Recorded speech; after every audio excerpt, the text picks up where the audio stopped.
आज आप लोगों को गंगोत्री धाम की आरती दिखाएंगे। और जैसा कि माँ गंगा ज्ञानदायिनी है, तो रावल जी से हमने काफी ज्ञान प्राप्त किया है, वो भी आपको दिखाएंगे। वीडियो को पूरा एंड तक देखना। अरे बाबा, बिल्कुल सामने देखो।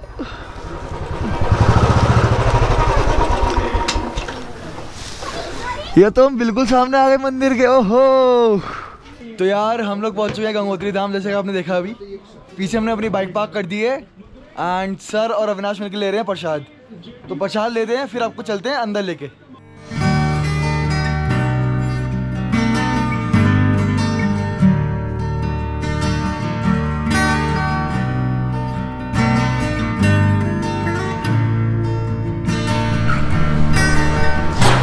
हर हर गंगे, हर हर गंगे, जय माँ गंगे, जय माँ गंगे।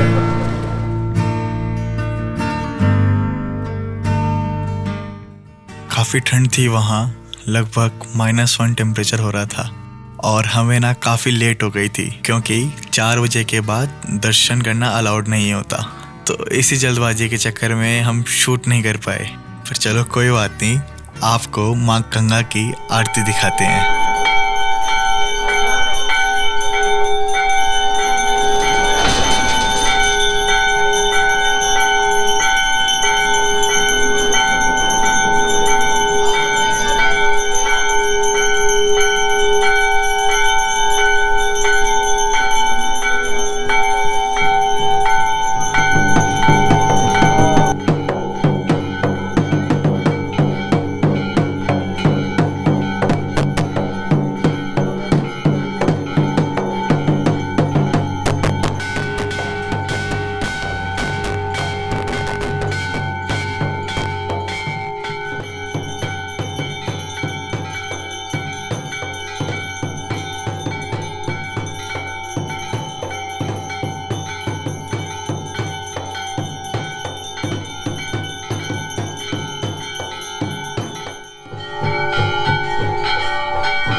जगेन जग्यमय जन्त देवा स्थानि धर्माणि प्रथमान् सैन्यः ते हनाकं महिमानः सजन्त यत्र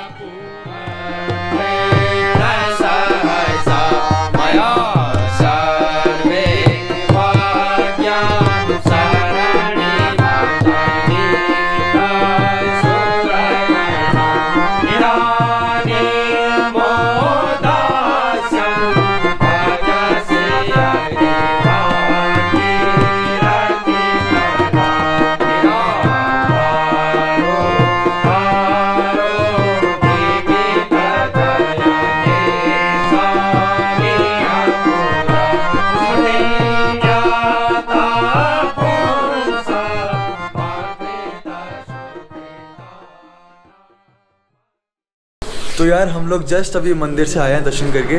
बहुत ही अद्भुत दर्शन हुए हमारे, बहुत मज़ा आया, हमें बहुत अच्छा लगा। तो मैं आप लोगों की मुलाकात कराता हूँ अब सुरेश शेमल जी से, जो हमारे गंगोत्री धाम के रावल जी हैं। तो right now I am in glass hall, और ग्लास हॉल है ये। हमारे साथ सर खड़े हैं। सर, आपको भी बहुत कैसा लगा अंदर जाके मंदिर? बहुत बढ़िया। यहाँ का तो मैं तुम क्या बोलूँ मैं, ये तो स्वर्ग है और सच कहते हैं। अब हमें जो लगा, हमने अच्छा मतलब अच्छे से ग्रैब कर लिया। हाँ। अब जो बाकी की इन्फॉर्मेशन है ना, हमें हमारे रावल जी बताएंगे। बिल्कुल। तो बस उनके मुख से आप सुनिए कि क्या क्या इन्फॉर्मेशन है गंगोत्री धाम की। ईयरफोन्स लगा लो, बहुत ज्ञान मिलने वाला है आपको। रावल जी नमस्कार। जय गंगा। जय गंगा भैया।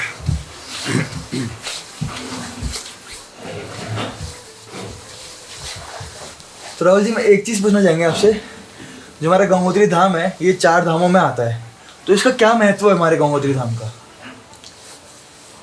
गंगा गंगेत यो विर्यात् योजनानां सतेरुपि मुच्यते सर्व पापम विष्णु लोकम से गच्छति। ऐसा ही पावन धाम माँ पतित पावनी गंगा का। इस मंत्र का अर्थ ये है कि माँ गंगा को जो हजारों कोस दूर से भी याद करे तो निश्चित तौर पर उसको मुक्ति प्राप्त होती है। इस प्रकार से आपको मैं बताऊं कि एक चमड़े का काम करने वाले रविदास जी थे, तो उन्होंने गंगा मैया को ध्यान किया तो गंगा मैया उनकी कठौती में आ गई। तो ये अद्भुत गंगा मैया की कलो गंगे केवल, कलयुग में केवल गंगा ही है जो प्रत्यक्ष मोक्ष भी देती है और जो मांगेंगे आप वो निश्चित तौर पर मिलेगा।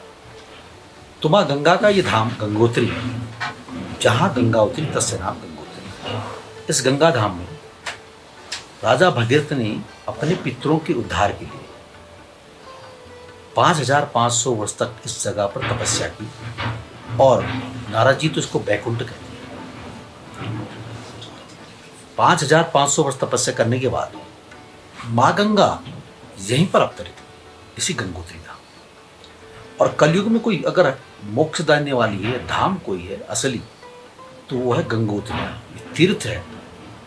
धाम में आपके बद्रीनाथ जी हैं और जैसे ज्योतिर्लिंग है वो केदारनाथ जी जैसे हैं, कई हैं। तो गंगोत्री धाम में आपने अलग है। तो माँ गंगा इस कलयुग में मोक्ष भी देती है, पितरों का उद्धार भी करती है, और जो इसको मांगता है, जो उससे पूजा करता है, निश्चित तौर पे मनोवांछित फल जो है, जीवन में कुछ भी प्राप्त करना हो तो सबसे पहले गंगा मैया के तट पे आप बैठे हैं तो निश्चित तौर पर आपको प्राप्ति होती है। ऐसी मान्यता है गंगा मैया। हर हर गंगे। मैं आपसे पूछना चाहूँगा, जैसे हमारा बताया गया है कि गंगा माता हमारी गौमुख से निकलती है, तो उसके बारे में आप क्या बताएंगे? निश्चित तौर पे बात बता दूँ।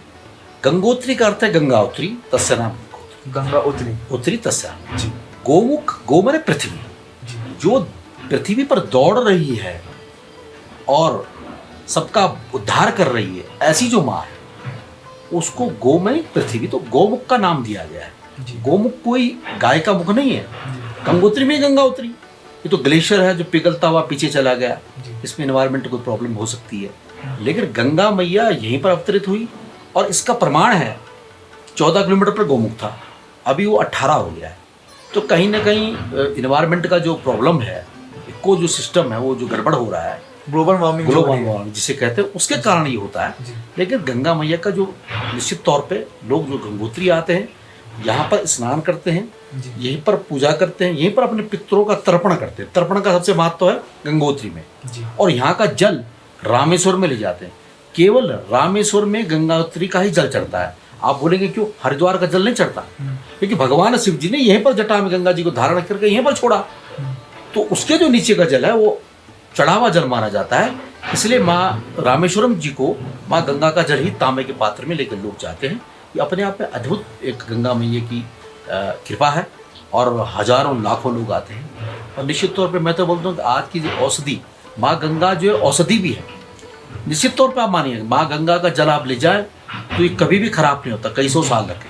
और द्वितीय अगर आप पियेंगे तो निश्चित तौर पर आपका शरीर कितनी सी भी बीमारी हो, मैं इसका उदाहरण बड़ा देना चाहूँगा आपको।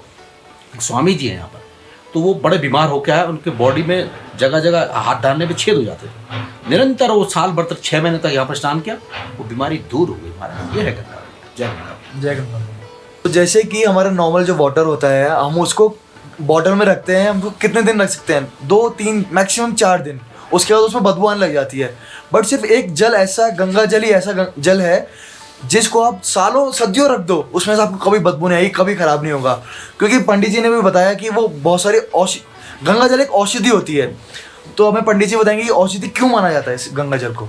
देखिए, निरंतर आप बात मैं बता रहा हूँ आपको कि गंगा मैया जहाँ से आ रही है, जो निकल रही जड़ी बूटियों से मिलके, उसमें वाकई में वैज्ञानिक भाषा में क्या है तो बैक्टीरिया फेज जो गुण है, बैक्टीरिया को जो खाने की उसकी ताकत है, उसमें ऐसे ऐसे बैक्टीरिया हैं, ऐसी मान्यता में विज्ञान बताता है।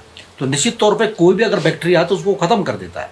बड़ी पावर है। यहाँ तक कि बनारस में कितना पानी लोगों ने बोला गंदा है, लेकिन उस पर भी उसको जो क्षमता है गंगा मैया के जो जल में, वो अद्भुत है। दूसरा जो धार्मिक कारण है वो ये है कि वाकई में माँ गंगा जो है साक्षात जो है द्रव है।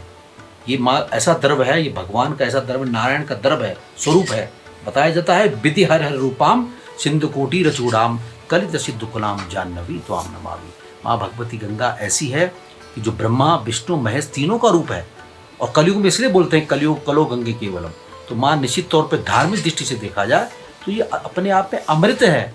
ये जल नहीं है, जल तो आप निरंतर कई जगह आपको मिलेगा, ये अमृत है। इसका जो नित्य पान करे मेरा तो मानना है कि सारे लोग आएँ और अपने लिए, अगर आप एक 5 लीटर का जल ले जाते हैं और अगर एक बूंद आप नित्य पीते हैं, एक बूंद, आप समझिए आपको, मुझे लगता है कि कई बीमारियों से मतलब आपको छुटकारा भी मिलेगा और आपके मन को शांति भी प्राप्त होगी और एक बड़ी कॉन्फिडेंस, आपका लेवल बहुत बढ़ेगा, ऐसी मेरी मान्यता है।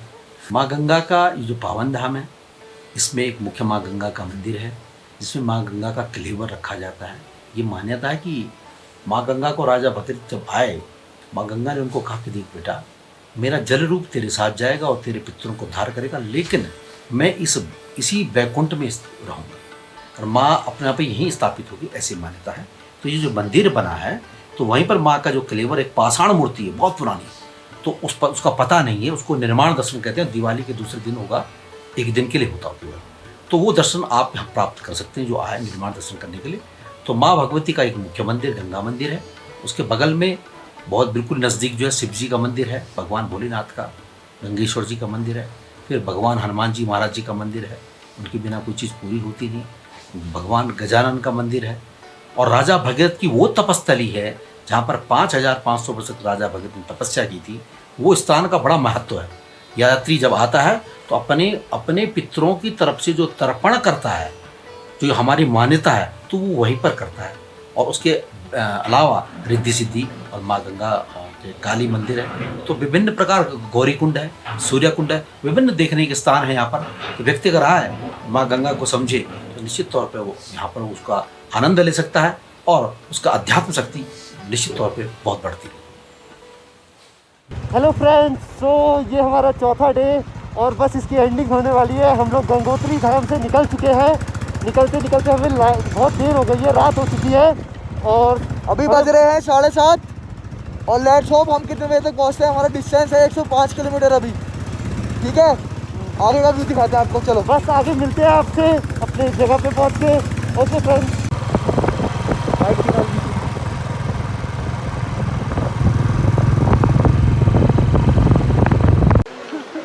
सो यार फाइनली हम लोग उत्तरकाशी पहुंच चुके हैं, सर के होटल पे, जहाँ पे हमने आपको दिखाया था सुबह। एंड अभी कितने बज रहे हैं भाई? 10:30, पौने 11 हो गए।